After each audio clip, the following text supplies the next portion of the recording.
Conte magique des pays de Bretagne. La princesse Félicité. Il y avait une fois le fils de Charlemagne qui était amoureux. Il vint trouver son père et lui dit « Papa, je voudrais me marier. » « Eh bien, tu vas voir les portraits des princesses et tu choisiras parmi elles celle qui te plaira le mieux. » Le roi lui montra un livre où se voyaient les portraits de toutes les princesses du monde. Il y en avait des brunes et des blondes, des jolies et des laides. Et le fils du roi feuilletait le livre sans avoir encore fait un choix, lorsqu'en voyant un des portraits, il s'écria « Ah, papa, voici celle que j'épouserai. » « Mon fils, répondit Charlemagne, c'est la princesse Félicité, et c'est en effet la plus belle. Mais il m'est impossible d'arriver jusqu'à elle. Bien des gens l'ont essayé, et moi-même autrefois, mais personne n'a encore réussi. »« Je vais tenter l'entreprise, dit le prince. Peut-être serai-je plus heureux que les autres. » Le fils de Charlemagne monta à cheval et se mit en route avec un de ses domestiques, et ils emmenaient un carrosse pour faire voyager la princesse quand ils l'auraient trouvée. Ils cheminèrent tout le jour, et au moment où la nuit commençait à tomber, ils arrivèrent dans un bois où ils s'arrêtèrent. Puis, après avoir donné à manger à leurs chevaux, ils s'endormirent tous les deux. Au milieu de la nuit, le domestique du prince entendit du bruit au-dessus de sa tête, et il s'éveilla. C'étaient les vents qui parlaient dans les arbres. « Qu'y a-t-il de nouveau en France ?» demandèrent-ils. « Le fils du roi est parti pour aller à la recherche de la princesse Félicité, » répondit le vent qui venait de France, « mais il ne réussira pas à parvenir jusqu'à elle. »« Est-ce qu'il n'y a aucun moyen de la voir ?»« Si, » répondit le vent qui venait de la France, « mais il ne le saura pas, car il n'y a que moi à le connaître. La princesse est enfermée dans un château gardé par des bêtes féroces qui jamais ne s'endorment, mais à midi sonnant, elle tombe comme morte et se réveille à 1 heure. C'est à ce moment seul qu'on peut arriver jusqu'à la princesse, si on ne se laisse pas arrêter par les enchantements. Le château est rempli de belles filles qui cherchent à arrêter ceux qui y pénètrent, et s'ils ont le malheur de détourner la tête, ils sont perdus. Mais ce n'est pas tout. Il faut avoir à la main la baguette de vertu qui est cachée tout en haut d'un grand arbre. Quand les bêtes féroces s'aperçoivent que la princesse n'est plus là, elles se mettent à sa poursuite, et l'on ne peut arrêter la rivière, et leur échapper que si l'on tient à la main la baguette de vertu. Le domestique écoutait de toutes ses oreilles sans oser souffler, de peur de perdre un mot de ce que disaient les vents, et quand ils furent partis, il se mit à repasser dans sa mémoire ce qu'il avait entendu. Au point du jour, il réveilla son maître et ils se remirent en route. Ils arrivèrent devant la cabane d'un vieux bonhomme auquel ils souhaitèrent le bonjour. « Où allez-vous » leur demanda-t-il. « Je vais pour délivrer la princesse Félicité, » répondit le fils de Charlemagne. « Ah, » dit le vieillard, « j'ai vu passer par ici des mille et des mille jeunes gens, des princes et des soldats qui allaient à son château, mais jusqu'à présent, pas un n'est revenu. » Le prince résolut de rester quelques jours chez le vieux bonhomme, et le domestique dit à son maître qu'il allait se promener pour voir le pays. Il prit sa montre et monta à cheval pour délivrer la princesse. Il trouva l'arbre où était la baguette de vertu. Il s'en empara, puis il arriva près du château. Il était à ce moment midi moins le quart, et il entendit les bêtes féroces qui l'avaient senti et accouraient pour le déchirer. Il grimpa dans un arbre, et les bêtes, hurlant à faire trembler, se mirent à le déraciner. Elles grattaient la terre avec tant de fureur que bientôt il fut arraché, et le domestique n'eut que le temps de sauter sur un autre arbre. À ce moment, on entendit le premier coup de midi, et les bêtes tombèrent comme mortes. Le domestique se hâta de courir au château, mais il ne put en découvrir la porte, et comme l'heure approchait, où les bêtes allaient se réveiller, il se hâta de retourner à son cheval et de s'enfuir. Le lendemain, il dit encore à son maître « Restez ici, à vous reposer. Je vais aller courir le pays pour chercher les renseignements. » Il monta à cheval, et à midi moins un quart, il arriva devant le château. Les bêtes accoururent aussitôt, plus furieuses que la veille. Il grimpa dans un arbre qui fut déraciné en un instant. Il sauta dans un autre qu'elles arrachèrent de terre. Il se raccrocha aux branches d'un troisième qui allait tomber à son tour lorsque sonna le premier coup de midi. Aussitôt, les bêtes se couchèrent à terre comme mortes, et il courut au château. Cette fois, il découvrit la porte qui s'ouvrit devant lui, et il entra dans le château. Dans les appartements où il passait pour aller à celui où était la princesse Félicité, il voyait sur sa route de belles jeunes filles qui lui disaient d'une voix douce « Eh, beau jeune homme, arrêtez-vous un peu avec nous. » Et quand il les avait dépassées, elles chantaient pour lui faire détourner la tête. Mais il poursuivait sa route en regardant droit devant lui, et il finit par arriver à l'endroit où était la princesse Félicité. Il la prit par la main et la fit sortir du château, puis il sauta en selle, la plaça en croupe derrière lui et éperonna son cheval qui partit au galop. Quand sonna le premier coup d'1 heure, les bêtes féroces se réveillèrent, et il les entendait courir après lui, hurlant à faire trembler. Il arriva sur le rebord d'une rivière profonde, et dont le cours était rapide. Il prit sa baguette et dit « Par la vertu de ma baguette, que la rivière s'ouvre pour me laisser passer. » Aussitôt le lit de la rivière fut à sec et il la franchit. Les bêtes qui le poursuivaient descendirent aussi dans la rivière, mais quand elles furent au milieu, il prit encore sa baguette et dit « Par la vertu de ma baguette que la rivière recommence à couler. » Aussitôt les eaux reprirent leur cours et toutes les bêtes féroces furent noyées. Il emmena la princesse Félicité à la cabane où était le fils de Charlemagne, qui fut bien heureux de la voir et la trouvait la plus belle du monde. Ils se mirent tous les trois en route pour s'en retourner au pays de France, mais ils furent surpris par la nuit dans le bois où ils s'étaient déjà arrêtés, et ils se couchèrent à la même place. Le prince et la princesse s'endormirent et aussi le domestique, mais à minuit, il s'éveilla et il entendit les vents qui se parlaient. « On nous a, disait-il, écoutés l'autre nuit. Il faut savoir si quelqu'un ne serait pas encore caché dans le bois. » Ils cherchèrent feuille par feuille dans les arbres, mais ils ne découvrirent point le fils de Charlemagne, la princesse et le domestique, et ils recommencèrent à causer. « Il n'y a personne, dirent-ils. Qu'y a-t-il de nouveau ? La princesse a été délivrée, mais elle a encore bien des obstacles à surmonter avant qu'elle arrive en France. Un marchand de raisins va se présenter sur sa route. La princesse, qui l'aime beaucoup, voudra en manger, mais si elle y touche, elle est morte. Si elle évite ce danger, elle verra au bord d'une rivière un homme qui criera au secours comme s'il se noyait. Si elle lui touche seulement la main, elle mourra aussitôt. » Les vents s'en allèrent chacun de son côté, et le jour venu, le domestique éveilla ses maîtres sans leur dire ce qu'il avait entendu. Et ils se mirent en route.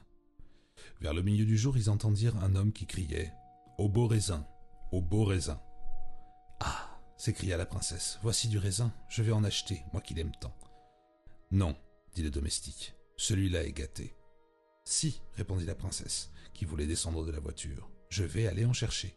Eh bien, puisque vous en avez envie, je vais vous en apporter. » Il acheta le panier de raisins, mais il le trempa sans être vu dans une mare puante, écrasa les grains, et quand il arriva auprès de la princesse, il lui dit « Vous voyez bien que je ne vous aurais pas menti. C'est du raisin pourri et ils sont mauvais. » La princesse lui ordonna de jeter le panier et ils continuèrent leur route. En arrivant auprès d'une rivière, ils entendirent un homme qui criait « Au secours, je me noie. »« Il faut sauver ce malheureux, dit la princesse. »« Non, non, répondit le domestique, laissez-le se noyer. » La princesse sauta à bas de son carrosse et se précipita au bord de la rivière. Mais au moment où la main du noyé allait toucher la sienne, le domestique coupa le bras de l'homme d'un coup de sabre et il disparut sous les eaux. « Malheureux !» s'écria le fils de Charlemagne. « Tu as tué cet homme, mais tu périras à ton tour, je le jure. » Quand ils furent arrivés au château de Charlemagne, le prince tua son domestique et dès qu'il fut mort, il se changea en une statue de marbre qu'on laissa dans un coin des appartements. Le fils de Charlemagne épousa la princesse, et ils firent des noces superbes où rien ne manquait. Les petits cochons couraient par les rues, tout rôtis, la fourchette sur le dos, qui voulait en couper un morceau, et au coin des rues, il y avait des barriques de vin. Quelque temps après son mariage, la princesse entendit une voix qui lui disait « Malheureuse, tu as fait tuer celui qui t'a délivré, et qui par 2 fois t'avait gardé de la mort, car si tu avais mangé un grain de raisin, si tu avais touché la main de l'homme qui se noyait, tu serais morte. » Elle raconta à son mari ce que lui avait dit la voix invisible. Le prince se repentit d'avoir tué son fidèle domestique et il dit « Je vais me mettre en route afin de retrouver quelques remèdes pour le faire revenir à la vie. » Comme il pensait que le vieux bonhomme lui donnerait peut-être un bon conseil, il se mit en route pour sa cabane. La nuit le surprit dans le bois où il s'était arrêté déjà et il se coucha au même endroit que les autres fois. À minuit, il entendit du bruit, c'étaient les vents qui parlaient dans leurs arbres. « On nous a écoutés par 2 fois et l'on a su nos secrets. Cette fois-ci, avant de parler, il faut savoir s'il n'y a personne dans le bois. » Ils se mirent à fureter partout, et même ils touchèrent les cheveux du fils de Charlemagne. Heureusement pour lui, ils les prirent pour des herbes et retournèrent dans leur arbre. « Qu'y a-t-il de nouveau en France ?» demandèrent les vents. Le fils du roi a tué son domestique qui avait délivré la princesse et l'a par 2 fois sauvée de la mort. Et il voudrait bien le rappeler à la vie, car il s'en repent maintenant. N'y a-t-il aucun moyen de le ressusciter ? Si, il y en a un, mais il ne le saura jamais. Pour faire revenir le domestique à la vie, il faudrait tuer l'enfant du prince et frotter avec son sang le valet qui avait été changé en statue de marbre. Pour ressusciter l'enfant, il suffirait de le couper en morceaux, de le mettre dans l'eau chaude et il reviendrait aussi vivant que jamais. Mais le prince ne fera point cela, car il ne le saura pas. Quand les vents eurent fini de causer, ils s'en allèrent, chacun de son côté, et le fils de Charlemagne retourna chez lui. Il dit à sa femme de lui donner son fils pour quelques instants. Il le porta dans sa chambre et lui coupa le cou. Avec le sang qui en sortait, il frotta la statue de marbre de son domestique. Aussitôt elle s'anima, et le fidèle valet parut semblable à ce qu'il était avant sa métamorphose. Il ouvrit les yeux et s'écria « Ah, j'ai bien dormi. »« Oui, dit le fils de Charlemagne, tu as dormi d'un sommeil dont en général on ne se réveille pas. » Il coupa son fils en morceaux et le mit dans de l'eau chaude. Aussitôt, l'enfant redevint vivant, et personne n'aurait jamais cru qu'on lui avait coupé le cou. Son père le rapporta à sa mère et lui amena aussi son domestique en lui disant « Voilà notre fidèle serviteur qui est revenu à la vie. » La princesse Félicité fut bien contente. Le fils de Charlemagne fit du bien à son domestique et le traita désormais comme son frère. Depuis ce temps, ils vécurent ensemble, très heureux, et s'ils ne sont pas morts, ils vivent encore. Paul Sébillot, conte populaire de la Haute-Bretagne, 1881.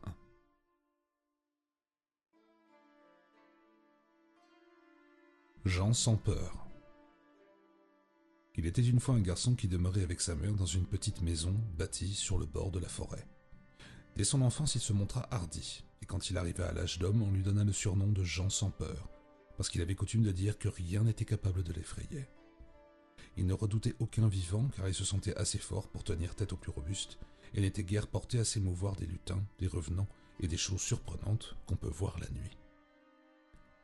Plusieurs fois, ses voisins avaient essayé de le mettre à l'épreuve.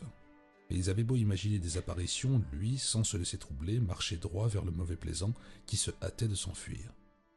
Un soir, il partit seul pour aller chercher au bourg des remèdes et une bouteille de vin afin de réconforter sa mère qui était malade. Plusieurs garçons de son âge résolurent de voir si vraiment il méritait son nom.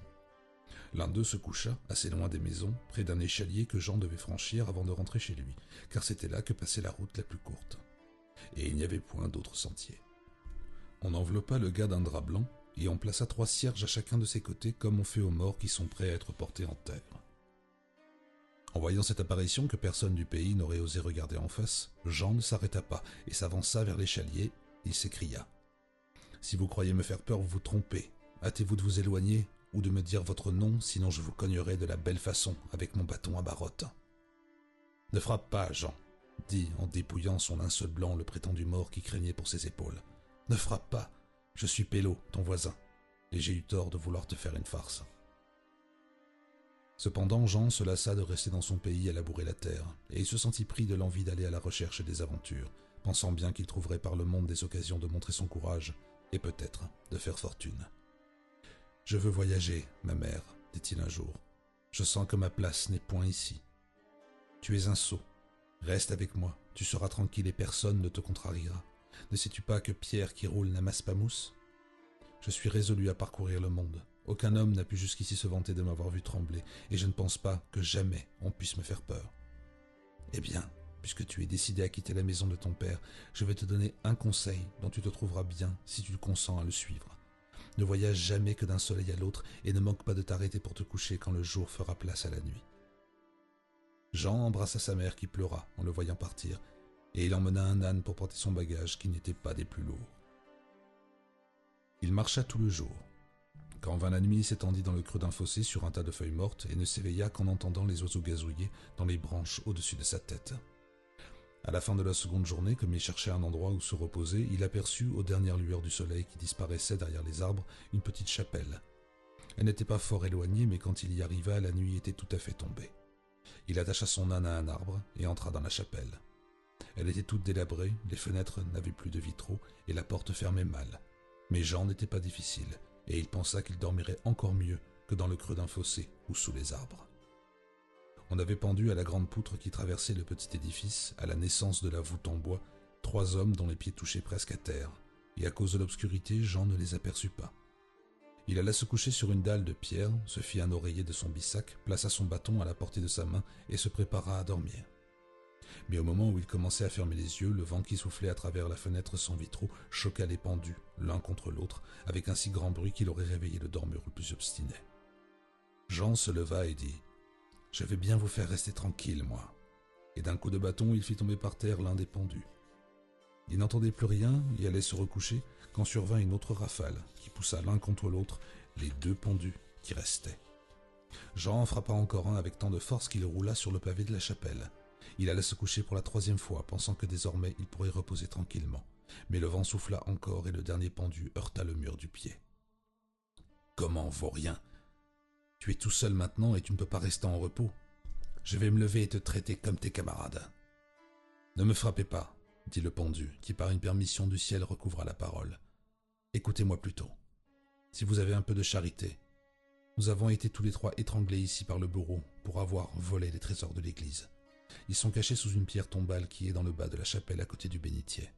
Si vous avez assez de courage pour les prendre et les restituer au prêtre, nous pourrons au moins espérer d'obtenir la miséricorde de Dieu. » « Bien, » dit Jean. « Reste tranquille. Dès demain, je ferai ce que tu désires et ce ne sera pas encore cette fois-là que j'aurai eu peur. » Il dormit paisiblement et le jour arrivé, il souleva la pierre qui recouvrait le trésor volé et alla le porter au prêtre auquel il raconta de point en point son aventure.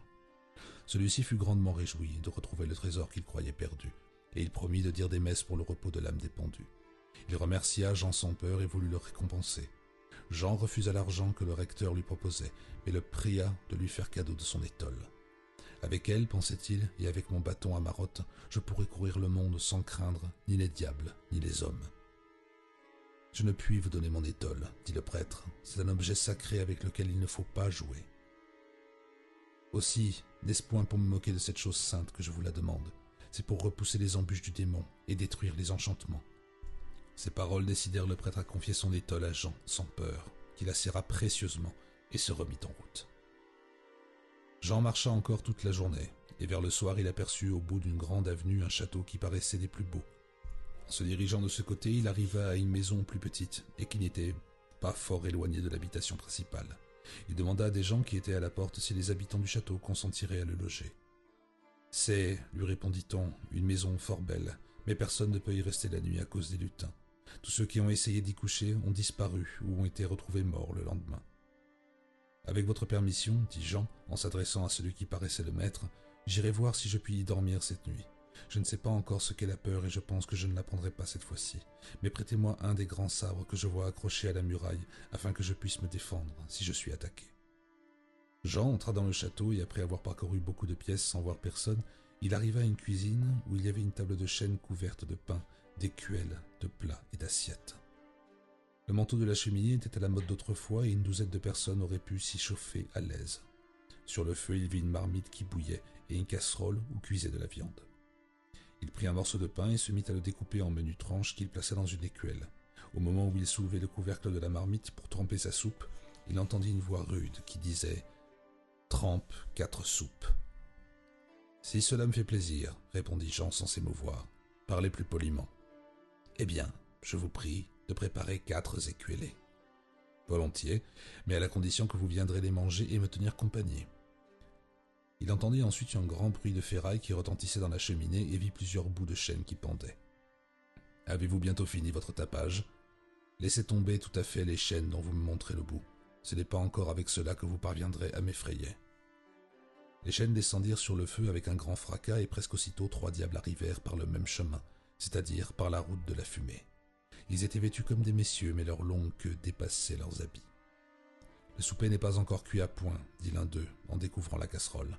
Si vous voulez, nous allons jouer aux cartes en attendant que tout soit prêt. » Les diables s'attablèrent et le plus jeune laissa tomber par terre une de ses cartes. « Relève ma carte, dit-il à Jean. Tu pourrais parler mieux et faire la besogne toi-même. Me prends-tu pour ton domestique ?» Comme le jeune diable se baissait pour ramasser sa carte, Jean sans peur lui passa adroitement l'étole du prêtre autour du cou, et à cette vue les autres démons s'enfuirent, laissant leurs camarades se tirer d'affaire comme ils le pourraient. Le petit diable se démenait aussi fort que s'il avait été dans une cuve d'eau bénite, et il suppliait Jean de le délivrer de l'étole qui le brûlait comme un collier de fer rouge. « Ah, te voilà bien attrapé, toi qui croyais prendre les autres. Mais avant que je te permette de t'en aller, dis-moi, pourquoi tu voulais que je ramasse ta carte ? » « Pour te pousser dans un puits qui est sous la table. »« Bien obligé, mais je ne suis pas rancunier, et je consens à te débarrasser de ton collier si tu veux signer de ton sang un écrit par lequel tu me donneras le château et tout ce qu'il contient. Tu t'engageras à n'y jamais revenir, ni toi, ni aucun des tiens. » Le jeune diable se fit une incision au bras et ne tarda pas à remettre à Jean un parchemin bien en règle. Quand il fut délivré de l'étole, il sautait comme un poulain qui sort de l'écurie. Il était si joyeux qu'avant de s'en aller, il indiqua au jeune gars une cachette placée sous l'escalier où se trouvait une barrique remplie de pièces d'or. Jean reposa bien tranquillement tout le reste de la nuit. Le seigneur auquel appartenait le château hanté récompensa magnifiquement Jean sans peur. Il voulut même le garder avec lui, mais après être resté quelques jours à se divertir, le gars s'ennuya de cette vie oisive, et il reprit le cours de ses voyages. Un jour, il entra dans une ville dont tous les habitants étaient vêtus de noir et avaient la mine triste. « Pourquoi ? » demanda-t-il. « Chacun porte-t-il des habits de deuil ? » On voit bien que vous êtes étranger. Sans cela, vous sauriez que demain la bête à 7 têtes doit venir dévorer la fille du roi. Si quelqu'un peut tuer le monstre et délivrer la princesse, il deviendra son mari. Mais quoiqu'elle soit belle comme un jour d'été, personne ne s'est encore présenté pour la défendre, car la bête lance un feu qui consume tout. Je tenterai l'aventure, dit Jean, car je ne sais pas encore ce que c'est que la peur. On le mena au roi, qui à la vue d'un homme aussi courageux reprit quelque espérance. Il ordonna qu'on eût bien soin de lui, et promit, s'il réussissait, de lui donner sa fille en mariage. Le lendemain, Jean fut conduit à l'endroit où la princesse était déjà, et elle pleurait en attendant la mort. Bientôt Jean aperçut le monstre qui arrivait en sifflant, et dont les 7 têtes cornues lançaient des flammes. D'une main il prit son étole, et de l'autre il dégaina son sabre, et il s'avança hardiment, à la rencontre de la bête. Le feu ne le brûlait point à cause de l'étole qui était bénie, et au moment où les 7 têtes s'allongeaient pour le dévorer, il en trancha 4 d'un seul coup de sabre, puis sans s'arrêter, il frappa une seconde fois avec tant d'adresse et de bonheur que les 3 autres tombèrent à terre, à côté du corps de la bête. Elle ne tarda pas à expirer. Quand elle fut bien morte, Jean coupa ses 7 langues qu'il mit dans un mouchoir marqué de son nom, et la fille du roi retourna à la ville où tout le monde fut bien réjoui de voir que la bête à 7 têtes ne l'avait pas dévorée. Comme le soir était venu pendant que Jean reprenait le chemin de la ville, il n'oubliait pas le conseil de sa mère et il se coucha à l'endroit où la nuit le surprit. Fatigué des travaux de la veille, il resta endormi bien après le lever du soleil, et une hirondelle vint, en rasant la terre, lui effleurer la figure du bout de son aile. Il se réveilla brusquement en frissonnant un peu, et apercevant l'oiseau qui fuyait, il s'écria « Ah ! Je ne savais pas jusqu'à présent si la peur était à plume ou à poil, et je vois maintenant qu'elle est à plume. » Ce fut la seule fois de sa vie où il éprouva un commencement de crainte, et encore, il dormait plus qu'à moitié quand cela lui arriva. Il prit le chemin de la ville et entra dans le palais du roi qui était tout en fête. Il apprit qu'on allait marier la princesse avec celui qui l'avait délivrée et qui était assis à côté du roi. C'était un homme qui, passant près de l'endroit où gisait la bête, avait coupé les 7 têtes et les avait apportées en disant que c'était lui qui avait tué le monstre. « Attendez, cet homme est un affronteur. Il n'y a pas de bête sans langue. Regardez si les langues sont encore dans la bouche de la bête. » On vit qu'elles avaient été coupées et Jean montra le mouchoir marqué où se trouvaient encore les 7 langues toutes sanglantes. Le roi, irrité contre celui qui l'avait trompé, le fit écarteler par 4 chevaux. Il embrassa Jean sans peur et le fit revêtir de beaux habits qui lui donnèrent une mine de prince. Il épousa la fille du roi et à cette occasion ils firent les plus belles noces dont on n'ait jamais entendu parler dans le pays. Les petits cochons couraient par les rues, tout rôtis, tout bouillis, la fourchette sur le dos, et en coupaient qui voulait.